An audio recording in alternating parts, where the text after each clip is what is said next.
मोदी सरकार में फ्रांस के साथ भारत की दोस्ती एक नए लेवल पर पहुंच रही है। अब ताजी खबर यह है कि Bharat France strategic defence partnership, इस पार्टनरशिप में एक और भी बहुत बड़ा कदम उठाया जाने वाला है, जिसमें इमैनुअल मैक्रों सरकार भारत के साथ परमाणु हमलावर पनडुब्बियों यानी न्यूक्लियर अटैक सबमरीन्स के निर्माण पर भारत के साथ चर्चा, डिस्कशन और सपोर्ट करने के लिए भी तैयार है। तो अगर कोई एक मुल्क है जो अमेरिका के अलावा इंडिया पे बहुत केयरफुली देख रहा है, वो फ्रांस है। आपको पता है कि फ्रांस जो है उसने न्यूक्लियर सबमरीन्स के हवाले से फुल सपोर्ट दी है, jet engines, under water drones, वो कह रहे हैं कि हम इंडिया को देंगे। आपको पता है France United nation security council का परमानेंट मेंबर है। आपको पता है कि वो एटॉमिक पावर है। आपको पता है कि उसकी nuclear technology among the best in the world है। उसने बोला है कि हम भारत को न्यूक्लियर अटैक सबमरीन्स सपोर्ट करेंगे कंस्ट्रक्शन की, और बोला है कि 100% transfer of technology for 110 kilo newton thrust aircraft engine. France और इंडिया स्ट्रेटेजिक डिफेंस पार्टनरशिप के लिए तैयार हैं। ये एक ऐसा स्ट्रेटेजिक डिफेंस पार्टनरशिप है जिसके अंदर फ्रांस की तरफ से इंडिया को मदद दी जाएगी, फैसिलिटेट किया जाएगा, सपोर्ट किया जाएगा for the construction of nuclear attack submarines. So एक बड़े पैमाने पे दोनों मुल्कों के बायलैटरल कोऑपरेशन जो है वो मौजूद हैं और जो नजर भी आते हैं और पता चलता है कि भाई ये इस तरह की चीज जो है वो है।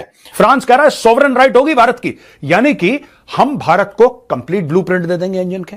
हम भारत के साथ बैठ के वो इंजन मैन्युफैक्चर भी करवाएंगे भारत के अंदर। भारत के अंदर बैठेंगे भाई, वो इंजन बनवाएंगे और वो इंजन आगे भारत को किसको बेचना है वो भारत का हेडेक है, हमसे कोई परमिशन लेने की आवश्यकता। फ्रांस ने बोला कि आपको चाहिए क्या ये बताइए, और फ्रांस ने बोल दिया डन। 30 सितंबर 1 अक्टूबर को अजीत डोवाल साहब जो कि एनएसए हैं भारत के, वो होंगे फ्रांस में। और दोस्तों, फ्रांस में उन्होंने एक डील पे साइन करना, जो कि फ्रांस ने ऑलरेडी ग्रीन लाइट कर दिया। फ्रांस ने बोला डन है हमारी तरफ से, और फ्रांस ने मीडिया को भी बता दिया कि हम भारत को ये चीज दे रहे हैं। हमने बात करी थी ना एएमसीए के बारे में, 5th जनरेशन फाइटर्स, उसका इंजन दे रहा है फ्रांस आपको, और complete transfer of technology. France कह रहा है सोवरेन राइट होगी भारत की, यानी कि हम भारत को कंप्लीट ब्लूप्रिंट दे देंगे इंजन के। हम भारत के साथ बैठ के वो इंजन मैन्युफैक्चर भी करवाएंगे भारत के अंदर। भारत के अंदर बैठेंगे भाई, वो इंजन बनवाएंगे और वो इंजन आगे भारत को किसको बेचना है वो भारत का हेडेक है, हमसे कोई परमिशन लेने की आवश्यकता नहीं। क्यों इंपॉर्टेंट है ये? इसलिए इंपॉर्टेंट है दोस्तों क्योंकि ब्रह्मोस के बारे में आपने सुना होगा। ब्रह्मोस मिसाइल आज की तारीख में भारत और रूस बना रहे हैं, लेकिन अगर आपको ब्रह्मोस मिसाइल किसी भी देश को बेचनी है, आपको पहले रूस से परमिशन लेनी जरूरी है। आप बिना रूस की रिटर्न परमिशन के आप ब्रह्मोस किसी और देश को नहीं बेच सकते। और यहां पे फ्रांस कह रहा है कि सिर्फ टेक्नोलॉजी नहीं देंगे, आपके साथ बैठ के उसको पूरा बनाएंगे, एक एक चीज आपको हैंडओवर करेंगे, और उसके बाद आपको जिसको बेचनी है, जहां लगाना है, आपकी मर्जी, हमारा कोई लेना देना नहीं, हमने आपको दे दी। इनसे अजीत डोवाल और डिप्लोमेटिक एडवाइजर इमैनुअल बॉन, ये फ्रांस के हैं। 30 सितंबर और 1 अक्टूबर को पेरिस में इनकी मीटिंग है, यानी कि 30 सितंबर को, यानी कि 29 सितंबर को डोवाल साहब जहाज पकड़ के पेरिस पहुंच जाएंगे। इमैनुअल मैक्रोन गवर्नमेंट ने बोला है कि state of the art nuclear attack submarines हम भारत को देंगे। State of the art. आपको पता है France United nation security council का परमानेंट मेंबर है। आपको पता है कि वो एटॉमिक पावर है। आपको पता है कि उसकी nuclear technology among the best in the world है। उसने बोला है कि हम भारत को न्यूक्लियर अटैक सबमरीन्स सपोर्ट करेंगे कंस्ट्रक्शन की, और बोला है कि 100% transfer of technology for 110 kilo newton thrust aircraft engine, AMCA के लिए, 5th जनरेशन फाइटर के लिए, और अंडर वाटर ड्रोन। यानी कि कहने की बात यह, वो कह रहे हैं कि हवा में, पानी में, पानी के नीचे, हर डायमेंशन में हम भारत को सपोर्ट करेंगे।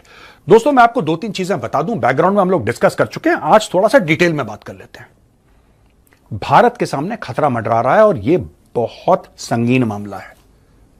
तिब्बत में लाइन ऑफ एक्चुअल कंट्रोल के तकरीबन 150 किलोमीटर पीछे चाइना ने J-20 फाइटर्स अपने डिप्लॉय कर दिए। आज की तारीख में डिप्लॉयड है, आज की तारीख में। और ये फ्रांस की बहुत बड़ी सपोर्ट होगी इंडिया को, और ये एक ऐसे वक्त में हो रहा है कि जब ये कहा जा रहा है कि जिस वक्त इंडियन नेवी इसके लिए पूरे तरीके से तैयार है और मोदी हुकूमत की तरफ से ये भरपूर कोशिशें की जा रही थी कि इस तरह की स्ट्रेटेजिक डायलॉग, जो स्ट्रेटेजिक डिफेंस पार्टनरशिप है वो फ्रांस के साथ की जाए। तो देखिए सिर्फ यही नहीं है, बल्कि ये जो है कि फ्रांस इंडिया को सपोर्ट करेगा कंस्ट्रक्ट करने के लिए न्यूक्लियर अटैक सबमरीन, सिर्फ सबमरीन नहीं, न्यूक्लियर अटैक सबमरीन्स हैं ये। उसी के साथ इस ऑफर में ये भी शामिल है कि 100% transfer of technology for 110 kilo newton thrust aircraft engines and under water drones will with full capabilities to India. तो देखिए ये जो एक पूरा पैकेज है जो फ्रांस और इंडिया के बीच अब होने जा रहा है, जो कि इंडिया को बहुत स्ट्रॉन्ग करेगा और इंडियन नेवी को जो है वो आप देखेंगे कि कितनी इससे ताकत मिलेगी। अब इसके अंदर ये कहा जा रहा है कि देखें, अगर आप यूरोपियन कंट्रीज, यूरोप और इंडिया के ताल्लुकात, रिलेशंस देखें तो बहुत ज़बरदस्त हैं। आप अमेरिका के साथ उनके रिलेशंस देख लें तो क्या ही बात है। आप मतलब कौन सा कंट्री है दुनिया का, हम आपको न्यूक्लियर अटैक सबमरीन्स की कंस्ट्रक्शन में पूरी सपोर्ट देंगे, 100% टेक्नोलॉजी ट्रांसफर करेंगे, ठीक है जी। और एयरक्राफ्ट इंजन्स हों, अंडर वाटर ड्रोन्स हों, ये कैपेबिलिटीज हम इंडिया को ट्रांसफर करेंगे। जो इंडिया आपको पता है आत्मनिर्भर भारत की बात करता है, ठीक है जी। तो फ्रांस ने इस चीज को महसूस करते हुए उन्होंने कहा जी कि हम एक रोबस्ट डिफेंस पार्टनरशिप चाहते हैं, और ये जो डिफेंस कोऑपरेशन है दोनों मुल्कों के दरमियान, ये एक एनुअल डिफेंस डायलॉग होता है इंडिया और फ्रांस का, उसके तहत वो इसको देखते हैं। और इसके काफी ज्यादा डायलॉग, मेरा ख्याल है 5 जो है वो डायलॉग हो चुके हैं इस हवाले से। 2023 अक्टूबर के अंदर भी एक इंडिया और फ्रांस का ये डायलॉग हुआ था। इसी तरह आपको पता है इंडिया और फ्रांस जॉइंट एक्सरसाइजेस भी करते रहते हैं। स्पेस एजेंसी जो है, इंडियन डिफेंस की जो स्पेस एजेंसी पर्सनल हैं वो भी फ्रांस की स्पेस कमांड के दौरे जो हैं वो कर चुकी हैं। सो एक बड़े पैमाने पे दोनों मुल्कों के बायलैटरल कोऑपरेशन जो है वो मौजूद हैं, और जो नजर भी आते हैं और पता चलता है कि भाई ये इस तरह की चीज जो है वो है। अब क्वेश्चन इसमें सिर्फ ये आता है कि ये जो एक तरफ उन्होंने समन जारी कर दिए, फ्रांस ने इंडिया को बुला लिया, ठीक है जी। अब दोवल साहब जो है वो मैक्रोन को मिल रहा है, या